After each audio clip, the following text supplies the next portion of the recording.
Comment devenir plus extraverti en tant que personne introvertie? Déjà, nous allons casser une croyance immédiatement. Nous avons tous les deux pôles en nous, c'est-à-dire que nous sommes tous à la fois des personnes introverties et extraverties. Simplement, nous allons avoir une nature à être de base introvertie ou à être de base extraverti. Quoi qu'il en soit, nous pouvons être des introvertis sociaux ou qui ont peur du monde, ou nous pouvons être des extravertis sociaux ou qui ont également peur du monde. À la fin de cette vidéo, vous allez comprendre et savoir comment réveiller votre part d'extraversion et surtout comment devenir plus sociable et connecter avec n'importe qui de manière fluide et agréable sans essayer de jouer un rôle. Moi c'est Romain et je vulgarise les concepts psychologiques pour les rendre concrets et applicables dans sa vie quotidienne. Donc dans un premier temps, qu'est-ce que ça signifie réellement être extraverti? L'extraverti est une personne qui est attirée par l'objet extérieur, c'est-à-dire par ce qui est en dehors d'elle.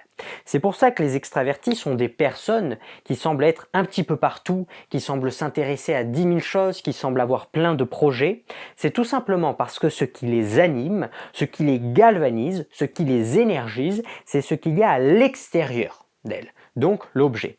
À la différence de l'introverti, qui lui est intéressé non pas par l'objet extérieur, mais par le sujet, c'est-à-dire par l'objet intérieur, par ce qui va se passer en lui, ses émotions, ses pensées. Et c'est ce qui fait que les introvertis sont des personnes qui sont renfermées, ou du moins qui paraissent renfermées sur elles. Et que l'extraverti va beaucoup plus facilement et simplement connecter avec l'autre, parce qu'en fait il va être attiré par ce que l'autre propose, par ce que l'autre dégage, par ce que l'autre émane. Alors que l'introverti, il va déjà être inhibé par ce qu'il pense et par ce qu'il a en lui, donc il ne va pas forcément prêter la même attention à ce qui se dégage. Donc l'extraverti, c'est celui qui va être attiré par l'objet extérieur et qui va jouer avec cette énergie extérieure pour la redistribuer dans le groupe et au sein des personnes. Ce qui nous amène au point que nous sommes tous des ambivertis, c'est-à-dire que nous avons tous, j'ai cette capacité à être soit extraverti, c'est-à-dire attiré par l'objet extérieur, soit introverti, c'est-à-dire attiré par l'objet intérieur.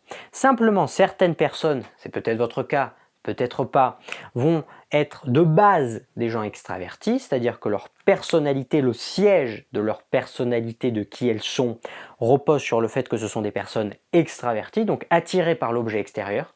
Donc naturellement, dans le monde, avec les autres, elles vont être intéressées par ce qui se passe autour, aux alentours, et donc c'est pour ça que naturellement, ou du moins que la conséquence, c'est que ce sont généralement des personnes qui sont entourées par des gens, qui sont en contact avec des gens, qui rencontrent des gens, qui ont beaucoup d'amis, parce qu'en fait, elles vont avoir cet intérêt pour connecter. Ou bien nous sommes de nature introvertie, c'est-à-dire que naturellement, nous sommes tournés vers nous.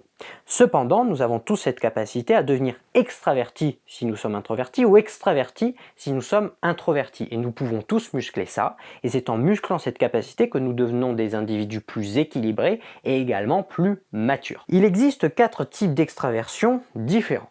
Le premier type d'extraversion, ça va être l'extraverti dit penseur. C'est-à-dire que c'est un extraverti qui a pour intérêt l'objet extérieur dit de la pensée.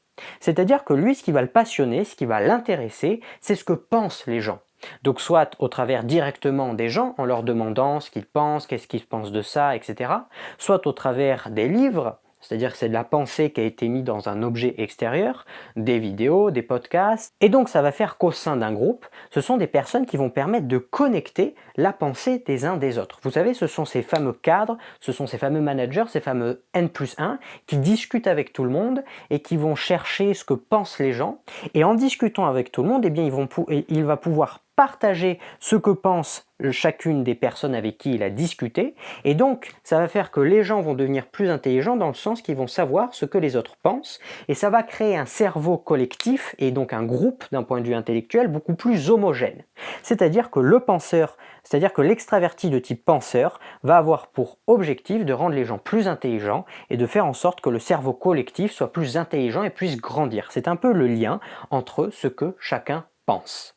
Ensuite, nous allons avoir l'extraverti, dit le donneur d'expérience. Vous savez, ce sont ces personnes très dynamiques, ce sont ces personnes qui font beaucoup de sport, ce sont ces personnes parfois un petit peu grossières ou grotesques ou un petit peu bourrines. C'est parce qu'en fait, eux, leur but, leur passion, c'est l'expérience qu'ils vont donner. C'est la compétence, c'est s'améliorer dans la compétence, dans l'expérience. Pourquoi? Parce que s'ils s'améliorent dans la compétence, eh bien ils vont pouvoir donner une constante meilleure expérience. Ce sont ces gens qui sont multisports, ce sont ces gens au lycée qui étaient toujours entourés de personnes et qui faisaient plein de sports, qui étaient dynamiques, qui faisaient rire, qui faisaient des blagues, qui étaient aussi un petit peu rebelles parce que eux ne souhaitent pas se plier à l'expérience qu'on va leur donner pour imposer, entre guillemets, leur propre expérience. Donc ce sont des gens qui souvent vont être capitaines d'équipe, chefs d'équipe, parce que le but c'est de faire en sorte que tout le monde passe le meilleur moment et que dans ce meilleur moment on crée un moment mémorable qui va pouvoir rentrer dans la mémoire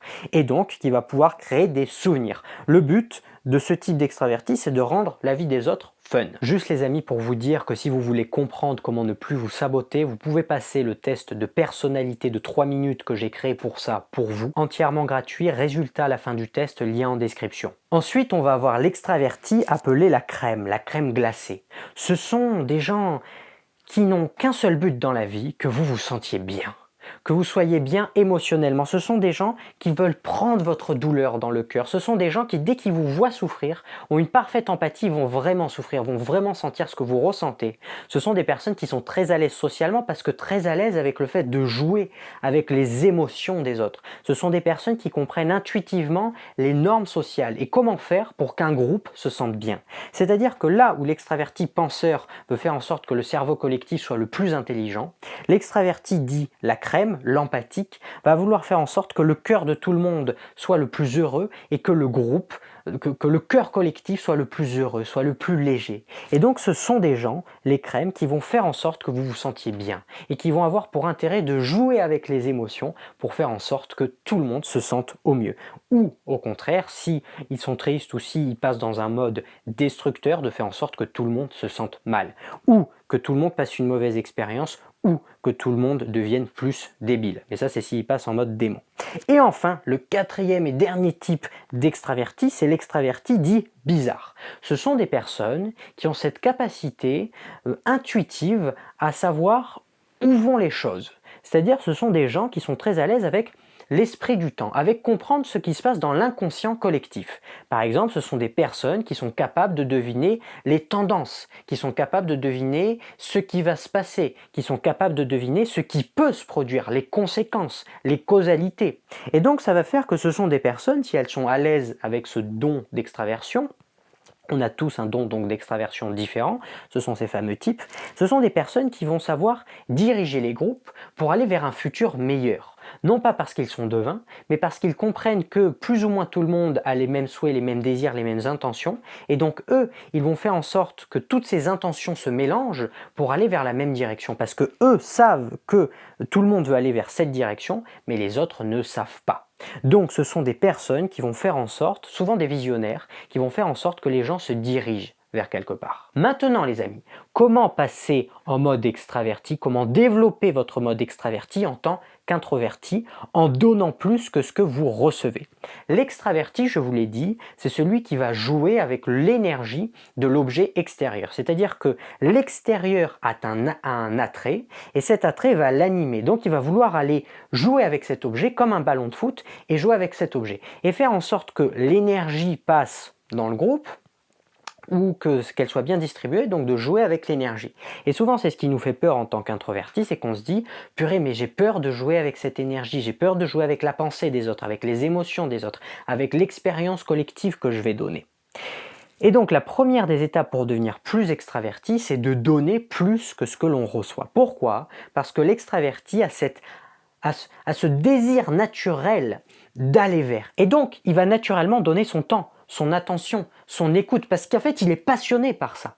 Et donc si vous lâchez le fait de vouloir recevoir pour donner naturellement votre écoute, votre temps, votre attention, vous allez naturellement passer dans un mode extraverti, étant donné que vous allez passer de « je suis centré sur moi » à « je suis centré sur l'autre ». Et ça, sans forcer, en détectant des choses sur lesquelles vous avez naturellement un désir d'en savoir plus et simplement en vous engouffrant dans la faille. Les amis, si vous voulez vous libérer de la peur de votre extraversion, on peut voir ça en appel vous et moi, lien en description, entièrement gratuit. Comment passer en mode extraverti? En cassant l'image que vous vous êtes fait de ce que vous devez être. Souvent, en tant qu'introverti, comme on n'a pas été très cool au lycée, au collège, on s'en est voulu, ou comme on est passé à côté d'opportunités et qu'on a vu d'autres personnes réussir, on s'est dit en fait, faudrait que je sois comme ça.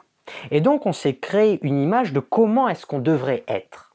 Sauf que c'est cette image qui vous bloque. Parce que donc au lieu de connecter avec la personne, vous allez essayer d'incarner cette image pour pouvoir devenir la personne que vous n'êtes pas et vous connecter au travers de ce filtre et de cette image à la personne. Sauf que ça ne marche pas. Parce que donc ça fait que vous restez dans votre dynamique introvertie d'être tourné sur vous et sur le sujet, même si en l'occurrence là c'est une image, vous êtes sur vous, faut que je fasse ça, faut que je sois ça, donc vous êtes dans vos pensées, dans vos réflexions, et donc ça vous empêche de vous connecter. Donc les amis, se connecter, ça sera toujours supérieur et ça vous permettra toujours de devenir plus extraverti et plus sociable et plus cool et plus agréable en société qu'essayer d'être, qu'essayer de X, de Y, de Z. Donc les amis, arrêtez d'essayer de penser à ce que vous devez être et juste soyez. Ensuite les amis, comment développer votre mode extraverti en faisant fondre la peur. Bien souvent les amis, ce qui vous empêche de connecter à la personne que vous avez en face, c'est le filtre que vous allez créer. Ce filtre va vous empêcher de vous connecter à la personne, étant donné que vous n'allez pas vous connecter à la personne, mais vous connecter à ce filtre, ou du moins vous empêcher de vous connecter à la personne du fait qu'il y a ce filtre de peur. Ce filtre de peur s'est créé pendant votre enfance, votre collège, votre adolescence, ou même plus tard à l'âge adulte, où vous vous êtes dit « Ok, en fait, quand je fais ça, je suis rejeté ». C'est-à-dire que sur une interprétation, vous avez créé une règle qui, vous pensez, s'applique à toute votre vie et toute votre existence de connexion avec les humains, et ça, c'est ce qui vous empêche grandement de connecter avec la personne que vous avez en face. Parce que donc, au lieu de connecter avec elle, eh bien, vous allez vous réfréner de par ses peurs, de par ses filtres, et ça, c'est ce qui va vous empêcher donc de vous intéresser à l'objet qu'elle a à offrir. Parce qu'en fait, donc en faisant fondre ce filtre, vous allez pouvoir faire fondre cette peur et donc vous connecter à l'autre. Les amis, juste pour vous rappeler que vous avez en description de quoi aller plus loin. Enfin les amis, comment développer votre extraversion de manière mature et équilibrée en respectant votre balance extraversion-introversion. Souvent, on croit que pour être extraverti, il faut faire plein de trucs extravertis. Sauf que quand vous faites ça, en fait, vous augmentez effectivement votre extraversion momentanément, sauf qu'après, il y aura toujours le rééquilibrage pour retourner à votre état de base, c'est-à-dire à l'équilibre de la balance, étant donné que votre psyché est faite pour être équilibrée énergétiquement, et que si vous êtes trop introverti, eh bien vous allez avoir cette pulsion de vouloir sortir, c'est vrai, mais que si vous êtes trop extraverti, eh bien à un moment, vous allez avoir cette pulsion de revenir vers vous. Pour progresser et pour muscler votre extraversion, il ne s'agit pas d'essayer de contrebalancer et d'être hyper extraverti d'un coup, mais de monter les marches progressivement. Et comment est-ce que vous montez ces marches progressivement? Eh bien, vous allez faire un petit acte d'extraverti, d'aller vers, de vous intéresser à l'objet extérieur, que ce soit la pensée, l'expérience, l'émotion, qu'importe. Et donc là, boum, ça va augmenter. Et en parallèle, donc ça va creuser votre dette d'introversion, c'est-à-dire que ça va augmenter votre désir de retourner sur vous. Et bien là, ce que vous allez faire, c'est qu'au lieu d'essayer de continuer de forcer l'extraversion et de casser l'équilibre de la balance et de revenir à un équilibre où en fait vous n'aurez pas progressé, vous allez, hop, devenir encore plus introverti que ce que vous avez été. C'est-à-dire que si là où naturellement votre introversion, c'était simplement de rester seul chez vous, eh bien vous allez être encore plus seul. Par exemple, vous allez aller vous promener 2 heures seul sans téléphone. C'est-à-dire que vous allez encore repousser les limites de l'introversion. Donc ça va faire que la balance va se rééquilibrer et que là, les deux auront monté parce qu'au lieu que l'extraversion, en fait, elle est là, et qu'au lieu que l'extraversion, revienne à l'équilibre, eh bien en fait, l'extraversion aura poussé l'introversion et vous aurez escaladé une marche. Donc en respectant votre balance introversion-extraversion et en étant dans l'équilibre, vous allez croître comme ça. Et donc vous allez construire une extraversion solide, pérenne, stable, équilibrée, mature, qui ne vous fera pas retomber dans vos travers d'introversion pour être sociable 2 jours et après être de nouveau isolé 5 mois. Maintenant les amis, attention au piège de l'extraversion.